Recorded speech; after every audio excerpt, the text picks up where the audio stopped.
بسم اللہ الرحمن الرحیم اللہم یا رحمن یا رحیم ویا ارحم الراحمین وصلی علی من ارسلتہ رحمتا للعالمین۔ نہایت ہی واجب الاحترام معزز خواتین و حضرات، آج ہم آپ کے سامنے ایک عظیم اسم اعظم بیان کر رہے ہیں۔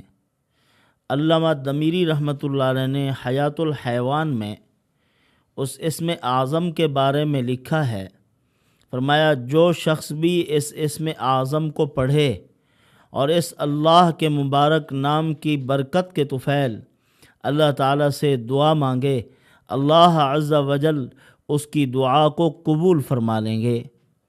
اسم اعظم ہے بھی وہ با اثر نام اللہ عز و جل کا، جو بندہ اس نام کی برکت حاصل کرے، اس کو بار بار پڑھے، اپنی دعاؤں میں الہا و زاری اور اپنے اندر خشوع و خضوع پیدا کر کے اللہ سے اس نام کی برکت سے مانگے، اللہ پاک ضرور اس بندے کو مرحمت فرما دیتے ہیں، جو نعمت بھی مانگے، اگر وہ نعمت اس کے حق میں بہتر ہے تو۔ اور کسی شخص کو بھی اللہ کے مبارک نام کی برکت کی وجہ سے مغرور نہ ہونا چاہیے۔ ایک آدمی نے اللہ سے دعا مانگی، اللہ نے فوراً قبول کر لی، وہ یہ نہ کہتا پھرے میں تو بڑا مستجاب الدعوات، میں تو بڑا مقبول، میں تو بڑا اللہ کا ولی۔ جس شخص نے بھی اپنے علم پر، اپنے عبادت پر، اپنے تقوی پر ناز کیا، اللہ رب العزت نے اس کو ولایت کی قطار سے ہٹا دیا ہے، اس کو ذلیل کر دیا، تباہ اور برباد کیا۔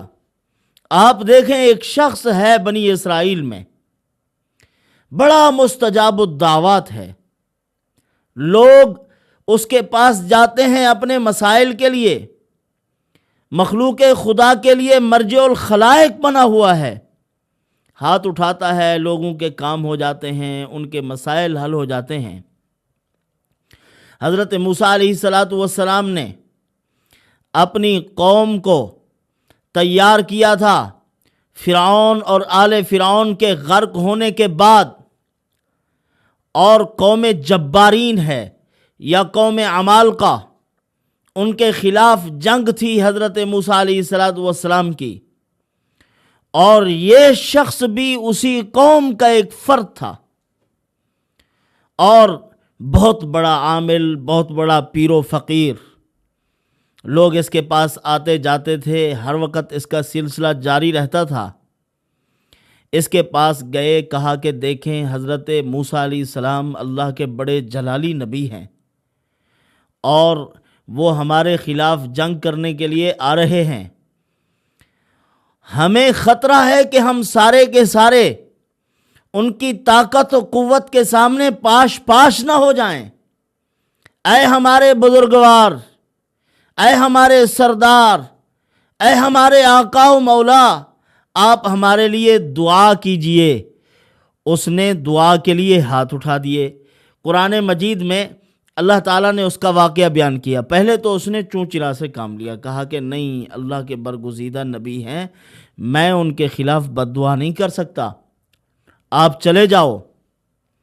وہ پھر دوبارہ آ گئے، بار بار آتے رہے، اور حتیٰ کہ اس شخص کی بیوی کے پاس گئے اور بہت بڑا ہدیہ دیا اس کو، بڑے مال کی لالچ دی اس کو کہ اس سے کہو کہ حضرت موسیٰ علیہ السلام کی فوج کے لیے اور موسیٰ علیہ السلام کے لشکر کے لیے بد دعا کرے۔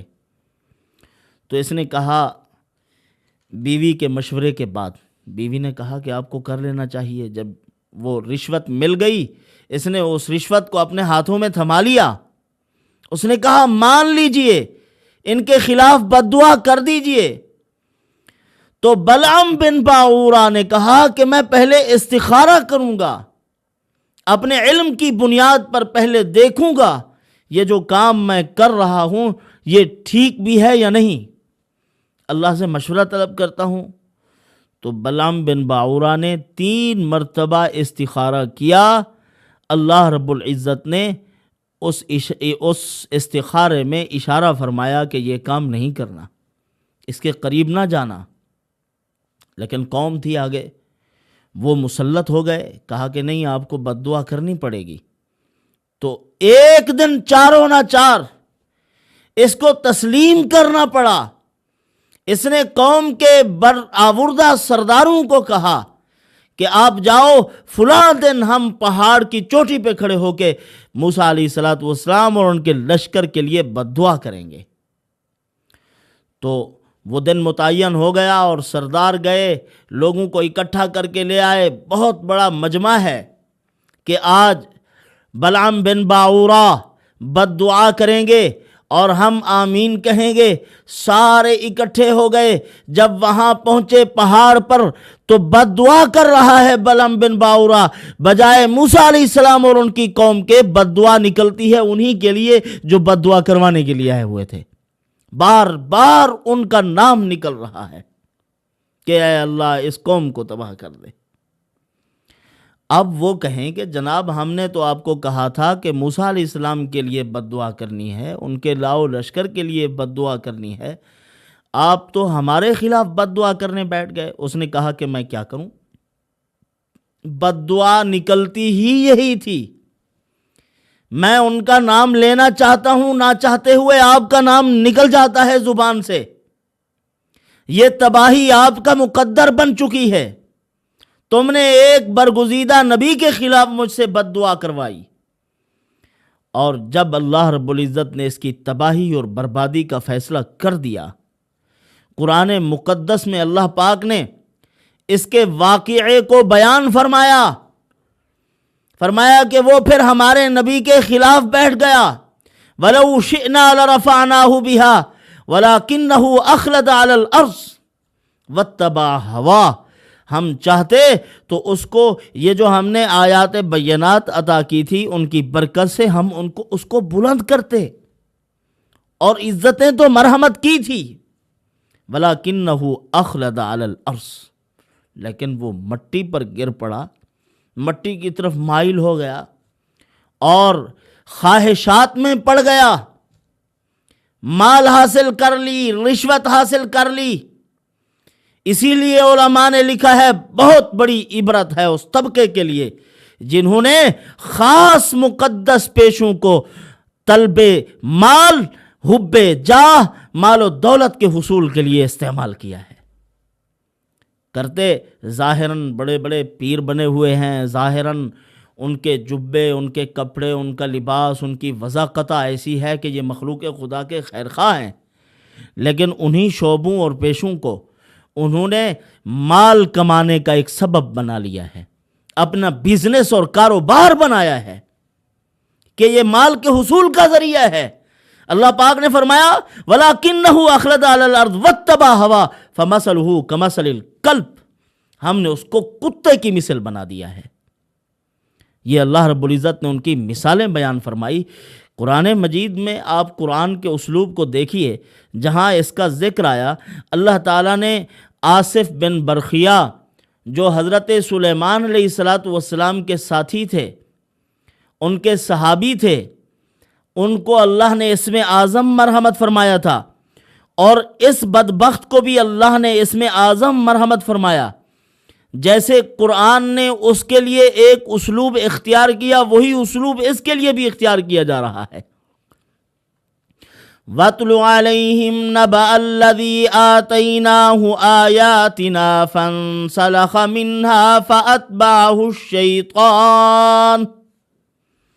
اللہ عز و جل نے فرمایا تلاوت کیجئے، ذکر کیجئے اس شخص کے واقعہ کو جس کو ہم نے اپنی آیات مرحمت فرمائی تھی، اور اس کے بارے میں فرمایا اللہ تعالیٰ نے قال الذی عنده علم من الکتاب، ہم نے اس کو کتاب کا علم عطا فرمایا تھا، کتاب کی آیات بینات مرحمت فرمائی تھی، لیکن وہ ترقی کر گیا اور یہ تباہ اور برباد ہو گیا۔ فانسلخ منہا، انسلاخ کہتے ہیں جیسے بکری کو ذبح کیا جاتا ہے، اس کی چمڑی اس کے جسم سے ادھیڑ لی جاتی ہے، ایسے ہی اللہ عز و جل نے فرمایا ہم نے تقوی کی بدولت، ایمان کی بدولت، اعمال صالحہ کی بدولت، اس اسم اعظم کی بدولت، اس تہجد کی بدولت ہم نے اس کو بہت بڑا مقام مرحمت فرمایا تھا پھر فنسلخ منہا، ہم نے عزت کا لباس اس سے اتار لیا اور اس کو کتے کی مثل کر دیا۔ اس کی ذلت اور تذلیل کو پروردگار عالم نے بیان فرمایا ہے،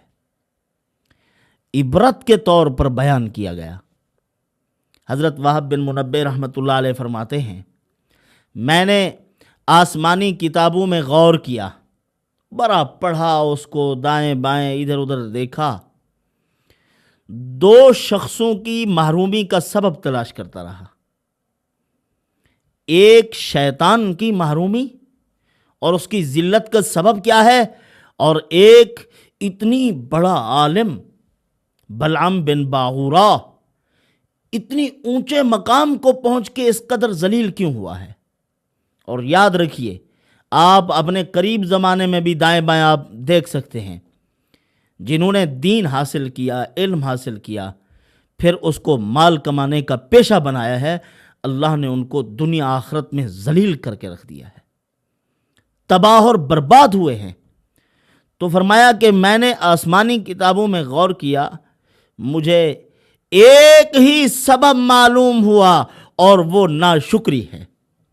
شیطان نے بھی اللہ کی ناشکری کی ہے، جس کو طاؤس الملائکہ بنایا گیا تھا، اور بلعام بن باعورا نے بھی اللہ کی ناشکری کی ہے، اتنی بڑے مقام کو پہنچ کر تباہ اور برباد ہوا ہے، خدا نے اس کو ذلیل کر دیا۔ ورنہ یہ عزت کے لیے کوئی کم تھا کہ ایک آدمی کی اللہ سے بات ہو رہی ہے، وہ دعا مانگتا ہے، لوگوں کے کام ہو جاتے ہیں، مرجع الخلائق بنا ہوا ہے، مخلوق اپنے معاملات میں ہر وقت اس سے رابطے میں ہے، لیکن ذلت اور بدبختی۔ ایک عارف نے بڑی عجیب بات ارشاد فرمائی، فرمایا کہ ہدایت کی مثل ہوا ہے، کوئی معلوم نہیں کس رخ سے چلتی ہے اور کس کس کو لگتی ہے۔ فرمایا عجیب بات ہے، تقدیر کی مثال یہ بھی اسی مثل ہوا ہے۔ چلی ہوا فرعون کی بیوی اما آسیہ سعیدہ، ایمان لائی اور بلند مقام حاصل کیا، لوط علیہ السلام کی بیوی اور نوح علیہ السلام کی بیوی محروم القسمت ہوئی، ایمان سے محروم رہی۔ اور ایک بہت بڑا ولی مستجاب الدعوات، دعا کے لیے ہاتھ اٹھائے، لوگوں کے کام ہو جائیں، اپنے کام سیدھے ہو جائیں، اس کو پروردگار عالم نے اپنے اولیاء، اپنے پیاروں کی صف سے نکال کر کتوں کی لائن میں کھڑا کر دیا ہے۔ بلعام بن باعورا کی بات ہے، اللہ پاک نے فرمایا فَمَثَلُهُ كَمَثَلِ الْكَلْبِ، اس کی مثال ایسے ہے جیسے کتے کی، ذلیل ہوا وہ، اخلد علی الارض، ہم نے تو اس کو بلند کیا تھا، اپنا نام اپنا کام عطا کیا تھا، لیکن وہ زمین کے ساتھ مل گیا، دنیا کو اپنا مطمع نظر بنایا، اس نے مال ملا اسی کی ہوس میں پڑ گیا۔ پھر قوم کو بلایا، کہا آؤ میں تمہیں مشورہ دوں کہ تم موسیٰ علیہ السلام کو کیسے شکست دے سکتے ہو۔ اب تو میں برباد ہو گیا ہوں، میری دنیا بھی تباہ ہوئی، میری آخرت بھی تباہ ہو گئی، میں تمہیں ایک مفید مشورہ دوں گا، آپ نے میرے مشورے کے مطابق اگر عمل کر لیا تو آپ کو اس میدان میں کامیابی حاصل ہوگی۔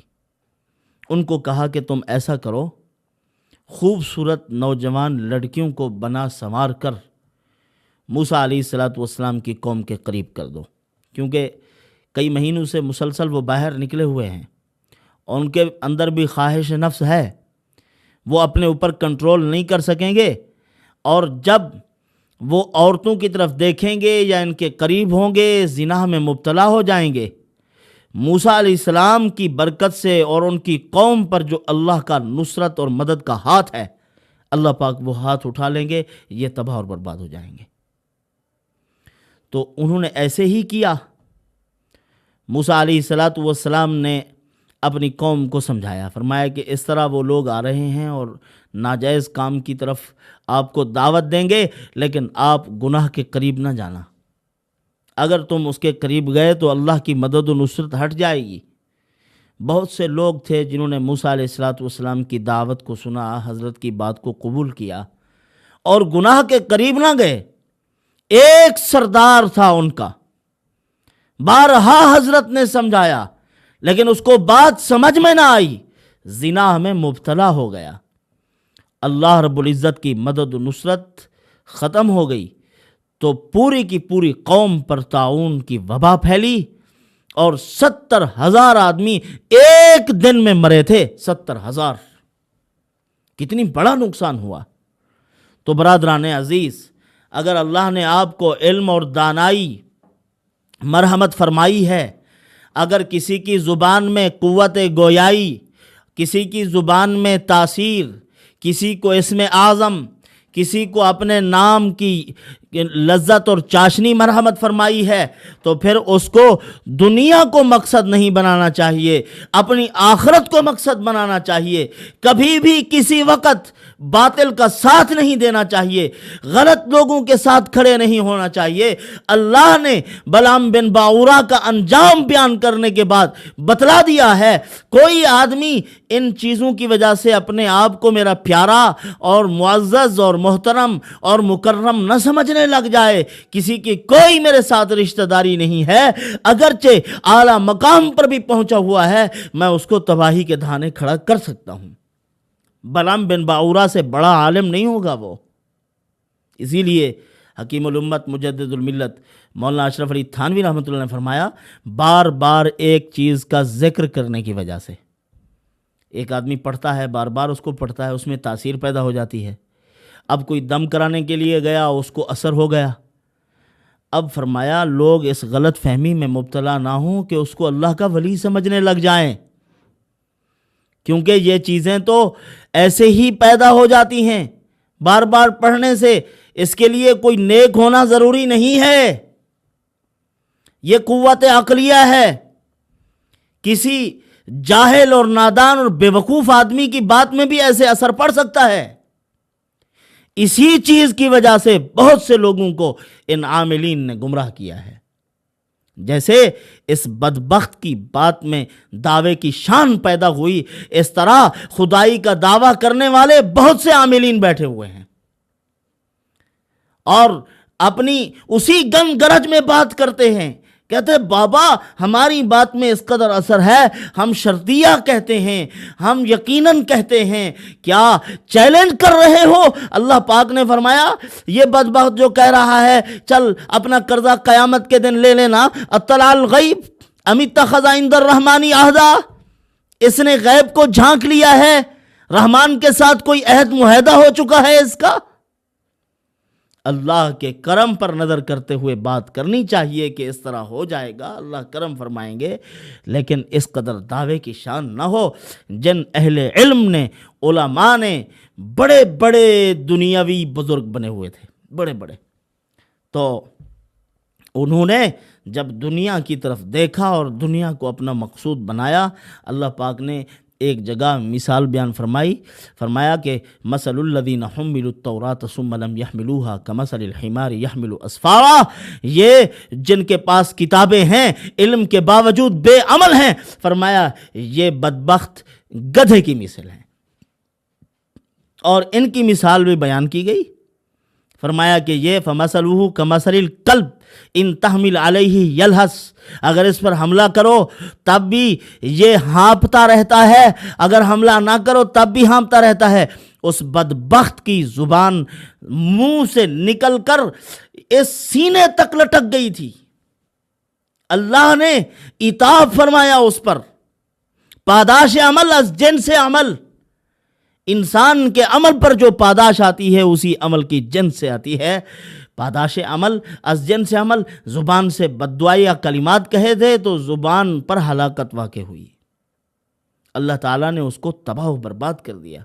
اسی لیے برادران عزیز، اللہ نے اگر کہیں آپ کے اعمال میں، معمولات میں، دعا میں اثر پیدا کر دیا ہے تو پھر اس پر اللہ کا شکر ادا کرنا چاہیے. خود نمائی اور عجب اور خود پسندی اس سے احتیاط کرنی چاہیے اور اس بنیاد پر کوئی دعویٰ نہ کرنا چاہیے. اللہ کا کرم، اس کی رحمت، انشاءاللہ، جزاک اللہ، ہر چیز ساتھ ملاتے اس طرح کی بات کرو تاکہ کہیں دعوے کی شان پیدا نہ ہو. اگر ہو گئی، جس کو ولی بنانا آتا ہے، جس کو ان چیزوں میں تاثیر پیدا کرنا آتا ہے، تاثیر چھیننا بھی آتا ہے، عزت دینا آتا ہے تو ذلیل کرنا بھی آتا ہے۔ تو حضرت علامہ دمیری رحمۃ اللہ علیہ نے حیات الحیوان میں ایک اسم اعظم لکھا، فرمایا یہ پڑھو، اس کی برکت سے پروردگار عالم تاثیر پیدا کر دیں گے، اور اس دعا کے بعد جو مانگو گے اللہ مرحمت فرمائیں گے۔ سب سے پہلے وہی حضرت یونس علیہ الصلوۃ والسلام والی دعا، لا الہ الا انت سبحانک انی کنت من الظالمین، اور اللہم انی اسألک بانی اشہد انک انت اللہ الاحد الصمد، اور اس کے بعد آپ پڑھیں اللہم انی اسألک بان لک الحمد لا الہ الا انت الحنان المنان بدیع السماوات والارض یا ذا الجلال والاکرام یا حی یا قیوم۔ اس طرح پڑھو گے اللہ رب العزت دعا کو قبول فرما لیں گے۔ مسنون دعاؤں میں بھی یہ دعا ہے، آپ صلی اللہ علیہ وسلم نے بھی اس کی قبولیت کے متعلق ارشاد فرمایا ہے کہ جو بھی ان دعاؤں کو پڑھ کے اللہ سے مانگے گا، جو مانگے گا اللہ عطا فرما دیں گے۔ اب ہمارا مانگا ہمیں نظر آتا ہے یا نہیں آتا، نظروں سے پوشیدہ ہے، جو بھی ہے اللہ کے علم میں ہے۔ اللہ رب العزت کی ذات عالی اس کو پورا کر دیتے ہیں۔ اللہ پاک ان معروضات پر عمل کی توفیق عطا فرمائے۔ وما علینا الا البلاغ۔